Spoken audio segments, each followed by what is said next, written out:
Hey, it's Mike here, and today I want to respond to a somewhat recent PragerU video called How the Government Made You Fat, which features a cardiologist who spouts, the usual low-carb narrative that Ancel Keys is the devil and animal fat, saturated fat, isn't actually unhealthy. All with the added bonus of the government is responsible for all of your problems. I'm not going to address that so much as I will address the claims with the research. I'm going to go a little bit deeper into the 7-country studies and share some facts about the French paradox that you've probably not heard. So this video has over 1 million views now, which is more than many of their other videos. So let's just get right into it, starting with what PragerU actually is and how they're sort of trying to hide it, because Prager University is not actually a university. In fact, they're not an accredited academic institution of any kind. At first I was like, is that even legal to do? In a YouTube channel name, I'm sure, but they have a website called Prager University and so forth, and it turns out that in the US this is generally okay, but any organization that is not accredited using the term university is not okay in the state of New York and also not okay in other countries. So I wonder how that's gonna work out for them. It seems that if they perform any specific business in the state of New York, somebody could probably sue them.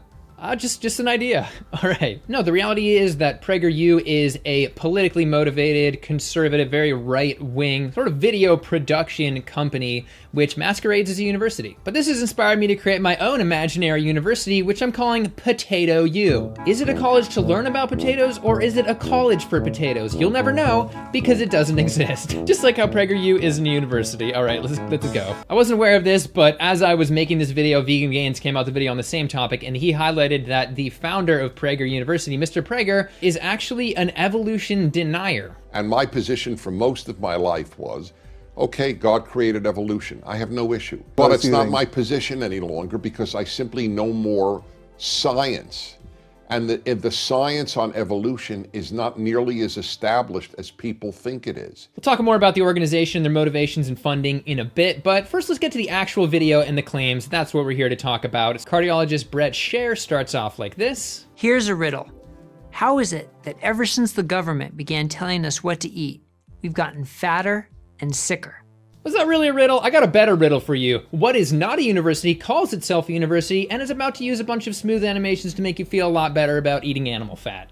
But seriously, do you know who listens to dietary guidelines in the US? Not most Americans, especially not obese Americans. I mean, the guidelines actually tell you to not overconsume calories. Oops. And this is a super reductionist notion because looking at when the government started telling us what to eat, any research will show you that it was about 1894 that they first started making any type of recommendation. Between then and now is a time period that includes a massive industrialization, a massive modernization of pretty much everything. There are so many variables here, but they ascribe a different year for their claim, really conflating the notion of telling you what to eat and a guideline. In 1977, when the government first set dietary guidelines, the average American male weighed 170 pounds.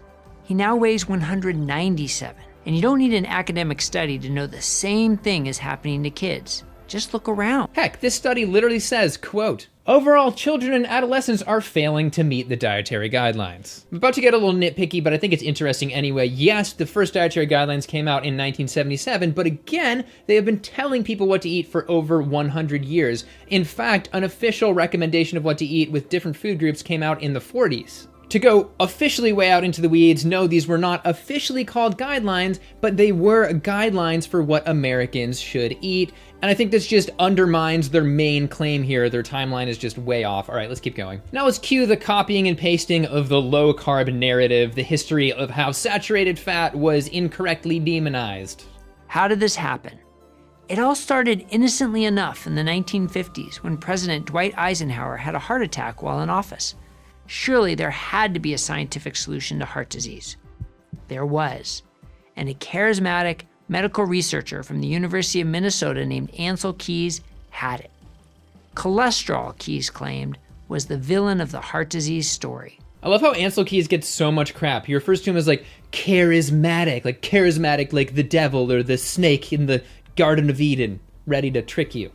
His now famous 7-country study determined conclusively, in his mind at least, that people who consumed high amounts of fat, specifically saturated fat, had higher cholesterol levels and thus higher rates of heart attacks.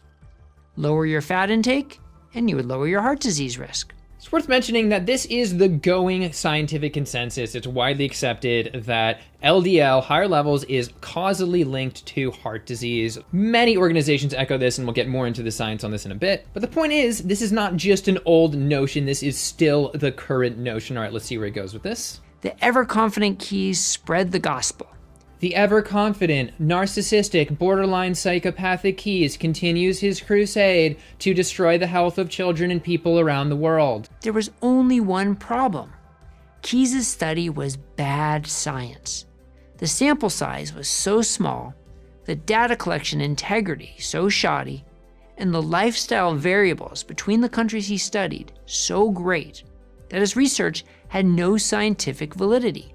What bothers me here is that this was really like the first study ever done on this, and they act like it was the only study that was ever done. And of course, if it was the first study, it's not going to be like a perfect randomized control trial. This was observational. It really was the canary in the coal mine. It's kind of like he's saying, listen up, miners, that canary that died in this very mine 60 years ago could have actually died of natural causes. So workers, go ahead and get back in that mine, and also ignore these recent toxic reports showing that this mine will kill you instantly. But let's look a little closer at the shoddy science in this 7-country study, because oftentimes it is criticized with unfounded claims. For example, how France was excluded because he knew that that data was just out of line, that they ate more saturated fat, yet they had lower heart disease rates. It's a conspiracy. Sorry, French people. But as this paper on the subject of criticizing the 7-country study mentions, quote, reliable data allowing Keys and the team to pick cohorts based on outcomes did not exist. He couldn't have cherry-picked the studies like many people say he did. The reality is that France, for example, didn't even have good enough data to be included in the study, and most ironically, they tried to get France to get better data so that they could be added to the study, but France was like, no. It was 20 years later when people came up with the term French paradox, because they then eventually had data and saw that there was a difference between the French. However, when actually looking back at that, it appears that they underreported heart disease outcomes, and if you adjust for their bad science, bad reporting, then they're right in line with the saturated fat and heart disease trend line. Now, while this wasn't mentioned in the video, one of the main proponents of this narrative is low-carber Nina Teicholz. She's an author, and another point that she says is, one of his data collection periods was during Lent. And in Lent, you don't eat any animal foods. You don't eat any meat, you don't eat dairy, you don't eat... So this totally skewed his data. Of course it's a low saturated fat diet, and he stuffed that. You know, he was like, oh, well, it was during Lent, but we don't think that had any influence on the outcome. But of course it did. And people, you know, scientists have gone back and analyzed, you know, how many people observe Lent and exactly what is the difference that makes on the saturated fat content of the food. And it's, you know, turns out to be enormous. The reality is, from other studies, their saturated fat intake somehow actually doesn't change during this period, so that's just a bogus claim. You know, and after highlighting the motivations of bloggers, authors, etc., the researchers mention the key point here with this video, and that is that these criticisms of Keys in the 7-country study are of outsized importance because they are routinely referenced in effort to discredit not just the study itself, but the prevailing views and also studies that were independently done later, and newer studies in general. We do have a ton of newer studies on this, and they formed modern opinion, and in my opinion, the most persuasive of these is the 395 controlled feeding trials that demonstrated a increased saturated fat consumption raises cholesterol. And for those that aren't familiar, instead of just observationally looking at populations and what they eat and their outcomes, they took people, fully controlled their diet, and then measured their cholesterol in a experimental setting. Then we also have a ton on the link between higher LDL and heart disease, and I have an entire video going through the mechanisms of that, which I will link below. And in possibly the newest news on this topic, credit to Vegan Gains, because he was the one that mentioned it in this context, was this recent report to the UK government by independent scientists known as the Scientific Advisory Committee on Nutrition, and they looked at 47 systematic meta-analyses on this topic, and they concluded that higher saturated fat consumption is linked to raised blood cholesterol, higher intakes of saturated fat are associated with increased risk of disease, saturated fats should be swapped with unsaturated fats, and there is no need to change current advice that saturated fat should not exceed around 10% of energy. Interesting, that's exactly what he talks about next. In 1973, the American Heart Association set the dietary limit on saturated fat at 10%. And in 1977, the US government followed suit. Where did the 10% value come from? It didn't come from any scientific data. It was merely a government committee's best guess. They're completely repainting an educated guess as a random throw on a dartboard. This was based off looking at populations, how much saturated fat they ate. That's the number they came up with. As if it was never revisited again to this report from just a few months ago. Now, based off 47 meta-analyses, they're still sticking with that number, which is impressive. And speaking of this report, it's funny that there were no headlines in the news about this report. I mean, any slight inkling directly paid for by the National Dairy Council or the dairy industry that saturated fat is maybe a little bit healthier than we thought. Oh, headlines, cover pages, front of Time magazine. Can you imagine if this was actually a headline though? Oh, I'm here, we got some breaking news here. It turns out that, in fact, butter is not good for you. That explains my cholesterol. I'm gonna go to the doctor. See you guys later. This was despite contrary evidence like the 1957 Western Electric Company employee study, showing no difference in heart attacks in those who ate more or less saturated fat.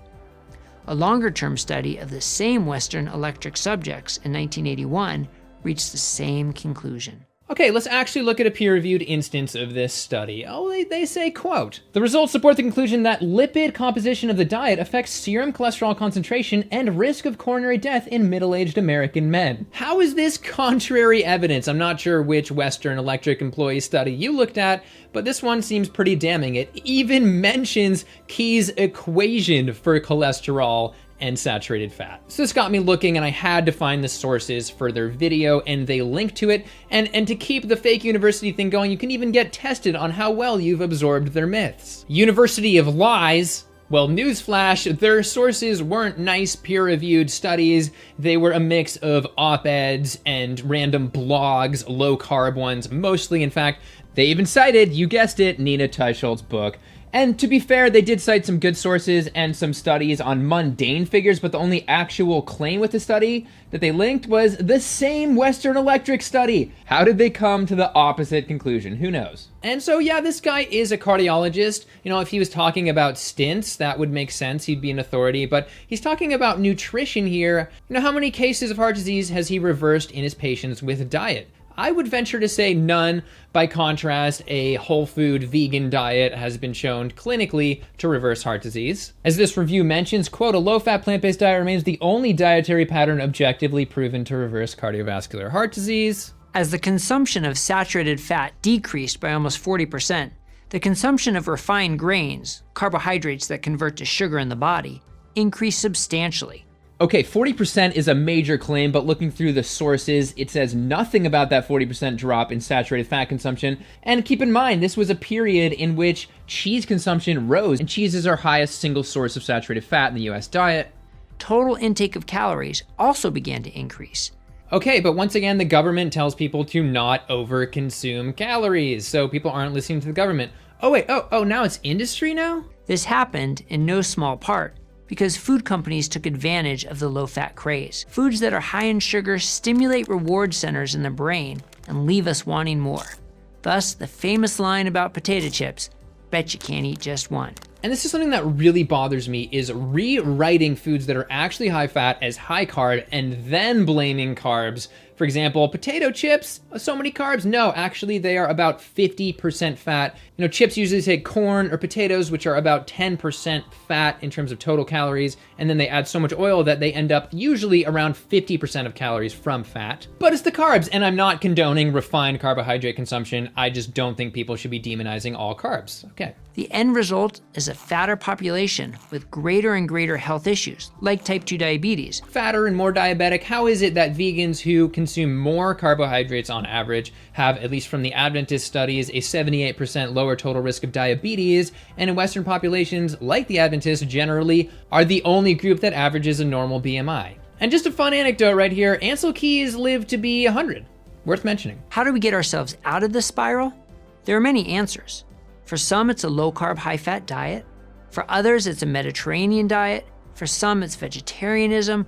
I'm surprised that in the end he actually mentioned vegetarian diet, but then again, a vegetarian diet can be 50% butter. So, but at this point I have to ask, why did they make this video? It costs a reported $30,000 to make each video, so what was their motivation? Well, mainly it was don't trust the government, which is just their bag. It's one of their main messages, but I think the main motivation here was to make a general video that most people would find really appealing, good news about their bad habits, which they can then use to pivot to end up watching more of their content. So you're starting out watching a video on saturated fat, yay, butter's good, and then all of a sudden you're watching anti-Muslim and climate denial content. And in terms of funding, it's funny how they, you know, like, oh, be scared of industry here and there, but the reality is PragerU was initially funded by some billionaire fracking moguls. In the end, this guy attempted to make a case with no direct sources, and again, this was the only study he cited for any meaningful claims, and he got it wrong. And he really just strawmanned the anti-saturated fat sentiment by focusing on the 7-country study, which was